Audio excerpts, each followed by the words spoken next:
introducing this thing that seemed to be this kind of air of exclusivity in the past to an entire new generation of investors. And don't get me wrong, I was here in back December saying that the era of the story stock is over and the crash has already begun. But in 2021, IPOs in aggregate were down 14% 6 months out from when they started trading. That was across all 400 traditional IPOs. Again, Robinhood was down 40% from their first day of trading. So even on a relative basis, they performed a lot worse. But again, it makes sense given the specific mechanics of the program. And today's brutal. It could continue to be brutal.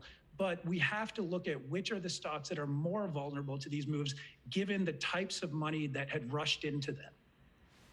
Ranjan, when you look at the damage that has been done, really going back months, and I'm talking about a lot of the losers for 21 on the NAS, the Pelotons, the Chegs, the T-Docs, the Zooms, how much of that is at this point constructive, given that these names are not necessarily going to go to zero?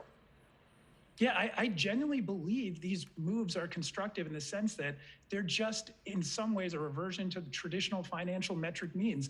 These are real companies that have real businesses, many of them, and they should be in a good position. But the question is, like in 2021, hodling, buying the dip, these were the terms that kept running through every single segment. But I think capitulation is the word that we have to keep an eye on, because who's going to give, when are they going to give, and how violently are they going to sell? We're seeing it today. We saw it last Friday.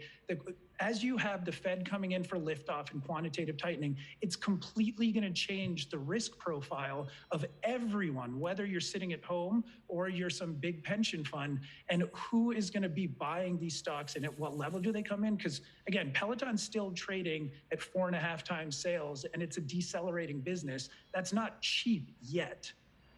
Yeah, Ranjan, we always talked about these investors, right? And that it was a good thing that at least they're going into the markets because they're learning. And yes, in this moment in time, it feels like a very harsh lesson if you had bought some of these names at the top. But do you think that some of the newer retail investors will start to look at different valuation metrics, maybe go from price to sales to price to earnings, and perhaps exclude a lot of the companies that don't have any earnings that they have liked?